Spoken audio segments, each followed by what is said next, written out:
नमस्कार, आप देख रहे हैं देवभूमि। मैं हूं आपके साथ कीर्ति बिंदल और बुलेटिन का आगाज बड़ी खबर के साथ करें। देहरादून से सीएम पुष्कर सिंह धामी का आज महत्वपूर्ण कार्यक्रम है।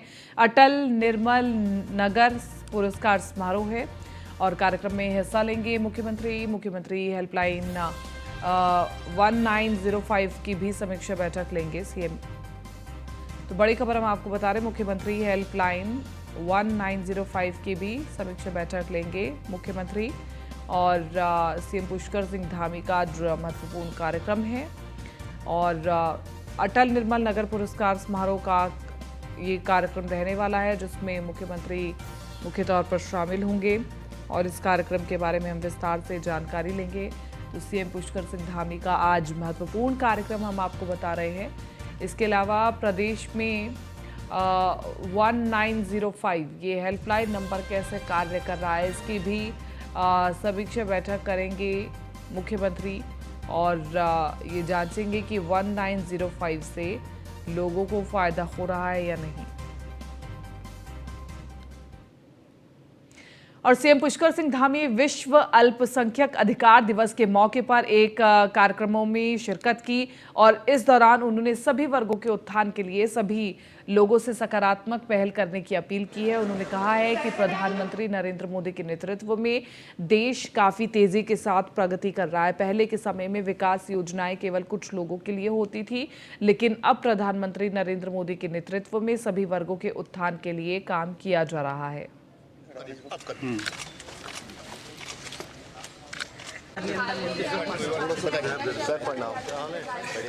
मैं सबसे पहले तो आज अल्पसंख्यक जो अधिकार दिवस है उसकी सभी को बधाई देता हूँ, शुभकामनाएं देता हूँ। आज हमारा देश माननीय प्रधानमंत्री मोदी जी के नेतृत्व में हर वर्ग के उत्थान के लिए काम कर रहा है और पहले के समय में विकास योजनाएं केवल कुछ लोगों के लिए होती थी, तुष्टीकरण के लिए होती थी। आज जो माननीय प्रधानमंत्री मोदी जी का मंत्र है, सबका साथ, सबका विकास, सबका विश्वास और सबका प्रयास, इस आधार पर योजनाएं हो रही हैं और हर वर्ग के लिए आज योजनाएं चल रही हैं। हर वर्ग के उत्थान के लिए काम हो रहा है और संपूर्ण देश के संपूर्ण रहने वाले सभी निवासियों के लिए, सभी नागरिकों के लिए लगातार इस दिवस पर काम हो रहा है। इस दिवस पर सभी के उत्थान का हम लोगों ने संकल्प लिया है। सभी के लिए शुभकामनाएं।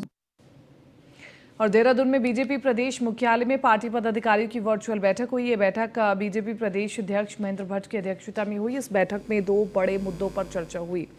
बीजेपी प्रदेश अध्यक्ष महेंद्र भट्ट ने बताया कि बैठक में मंडलों के गठन पर चर्चा की गई और इसके तहत वरिष्ठ पदाधिकारी और जिला प्रभारियों और जिला अधीक्षकों को मंडलों का प्रस्ताव करने के निर्देश दिए गए हैं। 30 दिसंबर को पहले सभी मंडलों का भ्रमण होगा। तो बीजेपी प्रदेश मुख्यालय में पदाधिकारियों की वर्चुअली बैठक हुई है और बैठक में 2 बड़े मुद्दों पर चर्चा हुई है। तो ये बहुत महत्वपूर्ण चर्चे बताए जा रहे हैं और बीजेपी प्रदेश मुख्यालय में पदाधिकारियों की वर्चुअल बैठक हुई।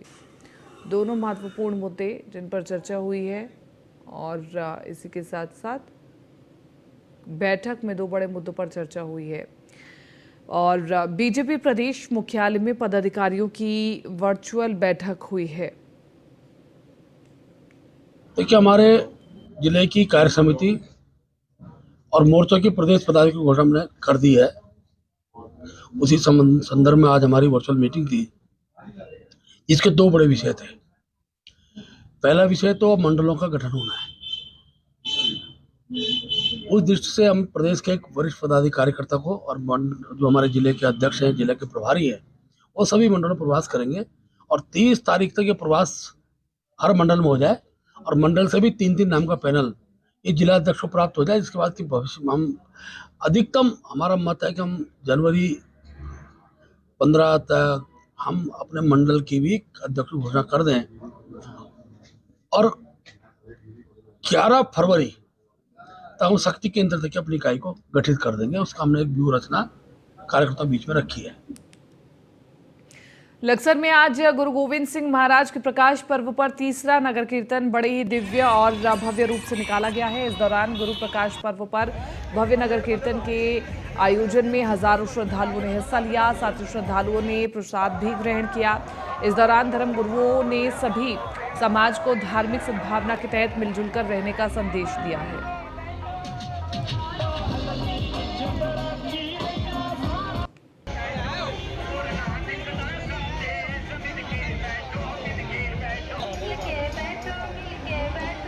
तो प्रकाश पर्व पर कई महत्वपूर्ण तस्वीरें निकल करके आई और बहुत ही भव्य अलौकिक नगर कीर्तन निकाला गया है। तस्वीरों में आप देख सकते हैं तमाम सिख समुदाय के लोग इस कार्यक्रम में मौजूद हैं। प्रकाश पर्व पर तीसरा नगर निगम कीर्तन निकाला गया है। समाज को ये संदेश देंगे सब मिलजुल कर रहो और अपने धर्म में रहो, हम ये सबको संदेश देंगे। और आज गुरु गोविंद सिंह जन्मदिन के दिहाड़े पे आज ये नगर कीर्तन निकाला जा रहा है, जो शेरपुर खादर से चल के और ये हरिद्वार जाएगा। समाज को ये संदेश देंगे सब मिलजुल कर रहो और अपने धर्म में रहो। गुरु गोविंद सिंह जी महाराज जी के प्रकाश पर्व पे ये नगर कीर्तन निकाला जा रहा है, जिसमें कि सभी धर्मों के लोग शमूलियत कर रहे हैं और ये एक समाज को जोड़ने वाला कार्य है, जो कि गुरु नानक धर्म प्रचार समिति के बैनर तले ये नगर कीर्तन निकाला जा रहा है। तीसरा नगर कीर्तन है जो ये निकाला जा रहा है। गुरु गोविंद वरिष्ठ पुलिस अधीक्षक उधम सिंह नगर के आदेश पर जिले में अपराधों की रोकथाम और वांछित अभियुक्त गिरफ्तारी को लेकर पुलिस ने सघन चेकिंग अभियान चलाया, जिसमें आईटीआई पुलिस ने चेकिंग के दौरान बांसखेड़ा पुल के पास से 20,000 के नामी बदमाश परमिंदर कुमार उर्फ सुखे को गिरफ्तार किया है। वही घटना का खुलासा करते हुए आगरा पुलिस अधीक्षक अभय सिंह ने बताया कि गैंगस्टर में वांछित 5 अभियुक्त थे, जिनमें से पुलिस ने 3 अभियुक्तों को पहले ही गिरफ्तार कर जेल भेज दिया था, जबकि 2 अभियुक्त फरार अभी बताए जा रहे हैं।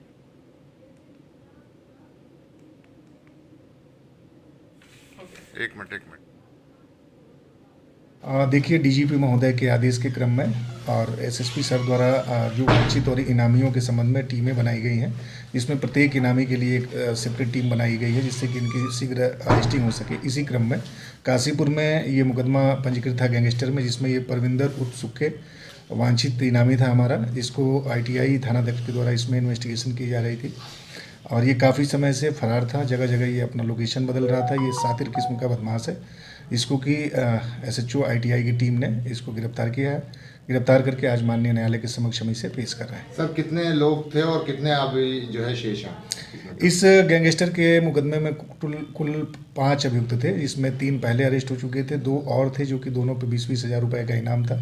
इसी क्रम में ये जो परविंदर उर्फ सुक्का है, इसकी अरेस्टिंग आज 20,000 के इनामी की हो चुकी है। जो नेक्स्ट है उसको भी हम शीघ्र से शीघ्र पकड़ लेंगे। सितारगंज से अगली खबर, कार और बाइक के बीच हुई जोरदार भिड़ंत में 2 लोग गंभीर रूप से घायल बताए जा रहे हैं। घायलों को सामुदायिक स्वास्थ्य केंद्र में भर्ती कराया गया। चीका घाट के कैलाश नदी के पुल के पास से हादसा हुआ है। हम तस्वीर दिखा रहे, कार और बाइक के बीच जोरदार भिड़ंत हुई और इस भिड़ंत के बाद आप देख सकते हैं हालत कि कार की क्या हालत हो गई है और बाइक के परखच्चे उड़ गए हैं तकरीबन। घायलों को सामुदायिक स्वास्थ्य केंद्र में भर्ती कराया गया है हालांकि, और उनका इलाज चल रहा है। और चीका घाट के कैलाश नदी पुल के पास से हादसा हुआ है। तस्वीरें आपके सामने, आप देख सकते हैं कि कितना भीषण सड़क हादसा ये माना जा रहा है। और लगातार जिस प्रकार से सड़क दुर्घटनाएं बढ़ रही हैं, सभी से अपील यही की जा रही है कि सर्दियों का मौसम है तो ट्रैफिक रूल्स को बहुत ही ध्यान से फॉलो किया जाए।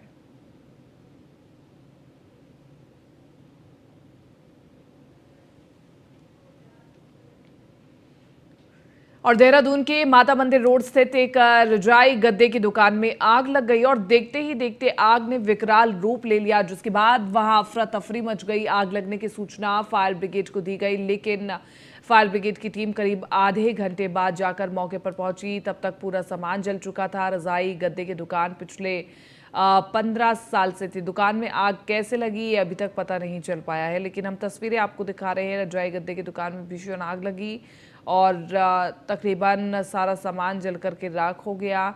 आधे घंटे बाद पहुंची फायर ब्रिगेड की गाड़ी।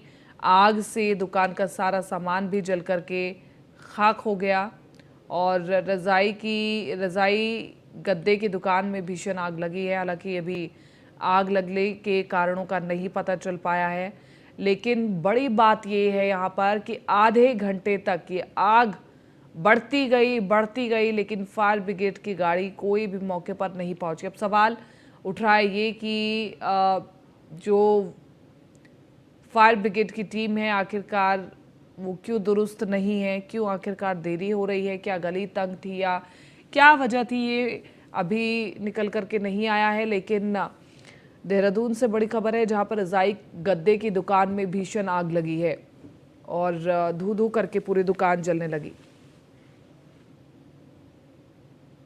मसूरी में टीम संघर्ष के सदस्यों ने युवाओं में बढ़ रहे नशे की लत को लेकर चिंता व्यक्त की है, जिसको लेकर मसूरी के होटल में आयोजित कार्यक्रम में टीम संघर्ष के सदस्य और पूर्व छात्र संघ अध्यक्ष नितिन दत्त ने कहा कि मसूरी और आसपास के क्षेत्र में लगातार युवा नशे की चपेट में आ रहे हैं, जिसको लेकर सभी लोगों को जागरूक होना पड़ेगा। उन्होंने कहा कि आज का युवा जो कल का भविष्य है वो युवा नशे की ओर जा रहा है। ऐसे में सभी परिजनों को अपने बच्चों के ऊपर विशेष नजर रखनी पड़ेगी।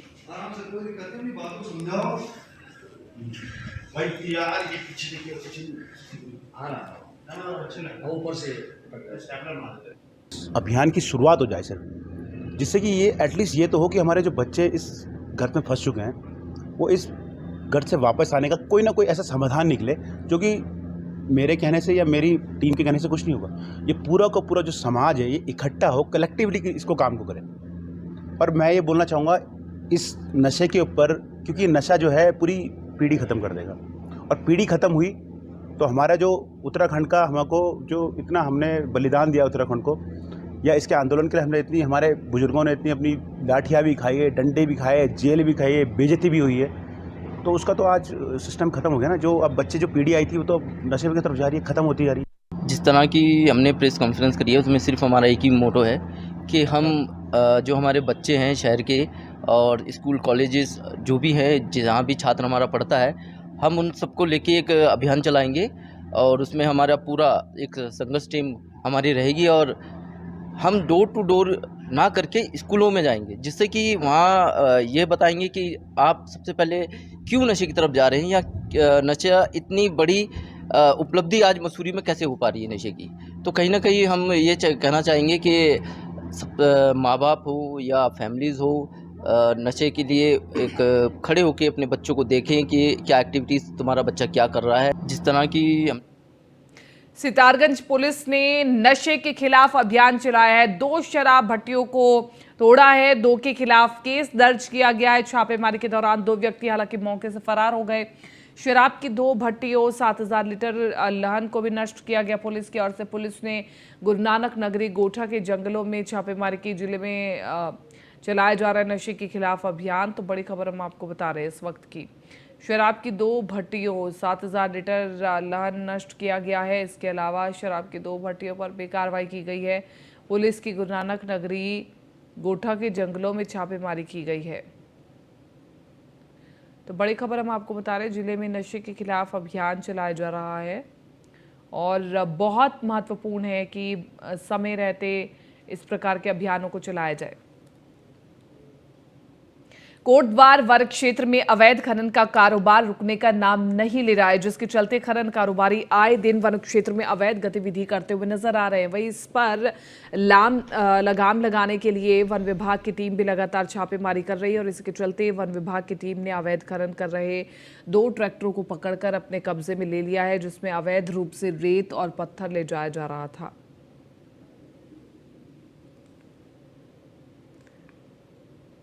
जो है कि हम जब रात गश्त में थे कि ट्रैक्टर जो नदी सुखरम नदी से जो है कि आरक्षित वन क्षेत्र के अंदर जो है कि अवैध खनन कर रहे थे। इसको हमने फिर घेराबंदी की। घेराबंदी करके इसको पकड़ के हम रात 1 बजे से अपने रेंज ऑफिस में सीज करके इसकी कार्यवाही करके उच्च अधिकारी को अवगत करवा दिया गया है।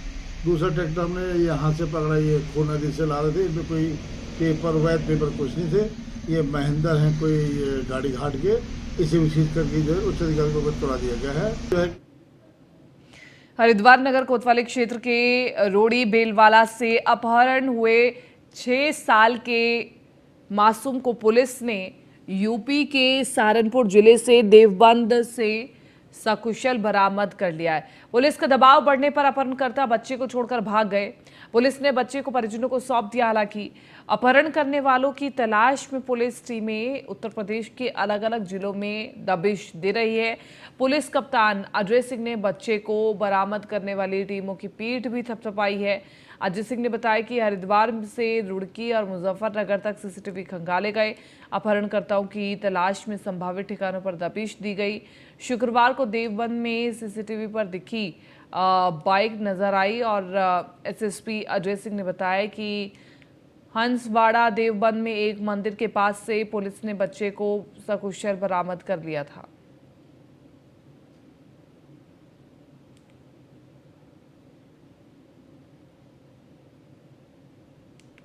एक 6 वर्षीय नाबालिग बच्चा था जो रोड़ी बेड़ वाला से गायब हुआ था। तो प्राथमिक रूप से इसकी जानकारी अन्य लोगों से मिली थी। परिजनों द्वारा इसकी जानकारी थाने चौकी पर नहीं दी गई थी। विभिन्न प्रांतों में तक जाकर हमने ऐसे बच्चे के हुलिये को लेकर या ऐसे जो गैंग सक्रिय रहते हैं उन सबको हमने खंगाला। वहाँ पर पुलिस की जो एक्टिविटी थी यहाँ पर उसको देखते हुए कहीं ना कहीं मुझे ऐसा प्रतीत होता है कि यह बात जो है अपहरणकर्ताओं को पता चली और उनके द्वारा बच्चे को देवबंद में छोड़ा गया था, जिसकी सूचना प्राप्त होने पर पुलिस टीम चूंकि वहीं पर लोकेशन के हिसाब से लगी हुई थी तो बच्चे को बरामद कर लिया गया है। एक 6 वर्षीय नाबालिग बच्चा था जो रोड़ी बेड़ वाला से जो है गायब हुआ था। तो प्राथमिक रूप देहरादून से अगली बड़ी खबर। एसटीएफ के फंदे में एक और शातिर इनामी बदमाश। एसटीएफ ने की दिल्ली मॉडल टाउन एरिया में छापेमारी। 15,000 का इनामी बदमाश गिरफ्तार कर लिया गया। मॉडल टाउन एरिया छिपकर रह रहा था बदमाश और इनामी अपराधों को पकड़ने के लिए ऑपरेशन चल रहा। एसटीएफ धरपकड़ के लिए कई राज्यों में ऑपरेशन चला रही है। 15,000 रुपए के इनामी बदमाश को गिरफ्तार कर लिया गया। मॉडल टाउन एरिया में छिपकर बदमाश रह रहा था और ये पुलिस की बड़ी सफलता है। इनामी अपराधियों को पकड़ने के लिए ऑपरेशन चलाया जा रहा है। वक्त रहते इनामी अपराधियों को पकड़ लिया जाए तो बेहतर, अन्यथा ये फिर से समाज में किसी को नुकसान पहुंचाने के लिए कुछ भी कर सकते हैं। तो एसटीएफ के फंदे में एक और शातिर इनामी बदमाश आ गया है और एसटीएफ की ये बड़ी कामयाबी मानी जा रही है। एसटीएफ ने दिल्ली के मॉडल टाउन एरिया में छापेमारी की गई है। दिल्ली के मॉडल टाउन एरिया में जहाँ पे किसी को शक भी ना हो, बड़ा पॉश इलाका है और वहाँ पर जाकर के अपराधी छुप गए और 15,000 रुपये का इनामी बदमाश था इसमें से, जिसे गिरफ्तार कर लिया गया है।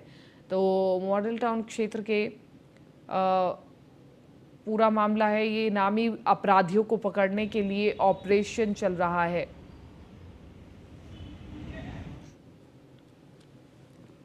ऋषिकेश के महंगे महंगे होटलों में कई दिनों तक रुककर बिना बिल चुकाए होटल को हजारों का चूना लगाने वाले एक शातिर ठग को मुनि की रेती पुलिस ने गिरफ्तार कर लिया। आरोपी को पुलिस ने यूपी के नोएडा से गिरफ्तार किया। पकड़ा गया आरोपी 2 महीने से फरार था। ऋषिकेश के मुनि की रेती और लक्ष्मण झूला थाना इलाके में अब तक आरोपी के 2 ठगी करने वाले मामले सामने आए थे। आरोपी ने 1,10,000 का बिल नहीं चुकाया था। पेमेंट देने के समय एटीएम जाने की बात कहकर बहाना बना करके आरोपी फरार हो गया था। पुलिस अन्य शहरों में भी आरोपी के कारनामों की जांच कर रही है।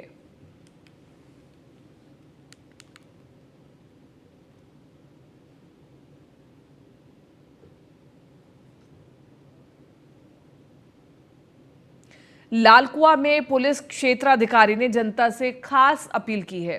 सीओ अभिनय चौधरी ने कहा कि क्षेत्र को पूरी तरह से अपराध और नशा मुक्त बनाने के लिए पुलिस प्रयास कर रही है।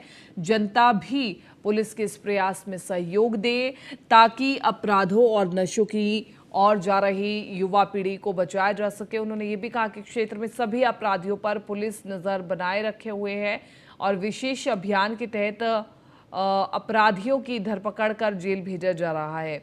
उन्होंने ये भी कहा कि क्षेत्र में नशा और अपराधी किसी कीमत पर बर्दाश्त नहीं किए जाएंगे।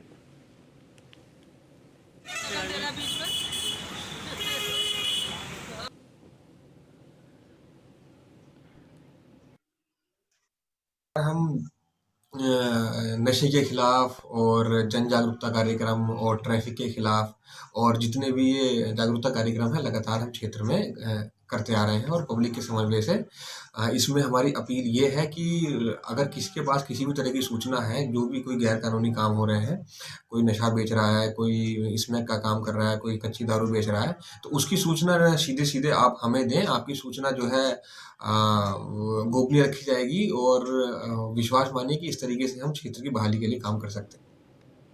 लक्सर में एक विवाहिता की संदिग्ध परिस्थितियों में मौत हो गई, जो कि चर्चा का विषय बनी हुई है। परिजनों ने ससुराल वालों पर फांसी पर लटकाने का आरोप लगाया है। पुलिस मामले की जांच में जुट चुकी है। कोतवाली क्षेत्र के केवलपुरी गांव का मामला है, जहां पर मृतका के परिजनों ने गंभीर आरोप लगाए ससुराल वालों पर कि फांसी पर लटकाया गया है ससुराल वालों की ओर से। कोतवाली क्षेत्र के केवलपुरी गांव का पूरा मामला है और लक्सर में पुलिस अब इस पूरे मामले में गंभीरता से जांच कर रही है, गहनता से जांच कर रही है। विवाहिता की संदिग्ध परिस्थितियों में मौत हो गई है और अब पूछताछ पुलिस करेगी। पूछताछ में क्या कुछ निकल करके आता है, उसके आधार पर आगे निर्णय लिया जाएगा।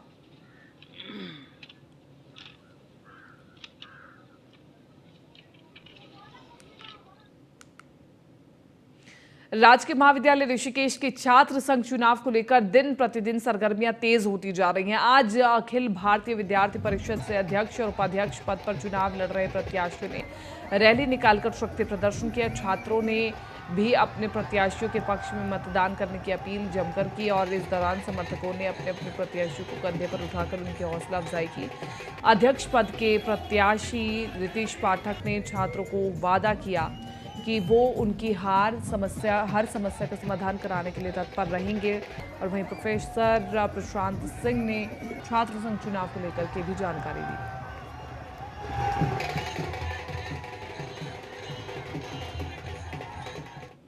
आज हमारी अधिसूचना जारी होगी। 19 तारीख को नामांकन पत्रों की बिक्री होनी है, नॉमिनेशन होना है 20 तारीख को और चुनाव है 24 दिसंबर को होना है। और अभी हमारे करीब 2300 से ऊपर छात्र छात्राओं ने एडमिशन ले लिया है और आज एडमिशन की अंतिम तारीख है। आज 2 बजे तक फीस जमा करने की डेट है। नहीं, चुनाव को लेकर हमारी कमेटी पूरी मुस्तैद है। आज हम अधिसूचना जारी कर देंगे, उसके बाद आदर्श आचार संहिता लागू हो जाएगी। आज लालकुआ में रानीखेत एक्सप्रेस की चपेट में आने से हाथी का एक बच्चा बुरी तरह से जख्मी हो गया और वहीं इसकी सूचना मिलते ही वन विभाग की टीम मौके पर पहुंच गई हालांकि और घायल हाथी के बच्चे को उपचार में लगा दिया। आपको बता दें कि इससे पहले भी ट्रेन की चपेट में आने से कई हाथी अपनी जान गंवा चुके, लेकिन बावजूद इसके रेलवे और वन विभाग इस पर कोई ठोस कदम नहीं उठा रहा है। जो ट्रेन है, ट्रेन ने हिट किया है। एक छोटा बच्चा है हाथी का, लगभग 2-2.5 साल का होगा। तो साथ में अभी माँ भी जो है, माँ इसको जो है धकेल के एक लगभग जो है 200 मीटर दूर ले गई है और वहाँ पे हम इसको देख पा रहे हैं। अब प्रॉब्लम यह है कि माँ जो है वो साथ में खड़ी है और जो इसका झुंड है इनका वो भी नियर बाई ही जंगल में है। उनकी आवाज़ें हमें सुनाई दे रही हैं। तो इसमें जो भी अभी हम रेस्क्यू का जो ऑपरेशन है, वेटनरी टीम जो है वो ऑन द वे है और इसमें ड्रोन वगैरह जो है वो उसका जो है हम इंतज़ाम कर रहे हैं। जो ट्रेन है, ट्रेन से फिलहाल इस बुलेटिन में मेरे साथ इतना ही। दीजिए इजाज़त, नमस्कार।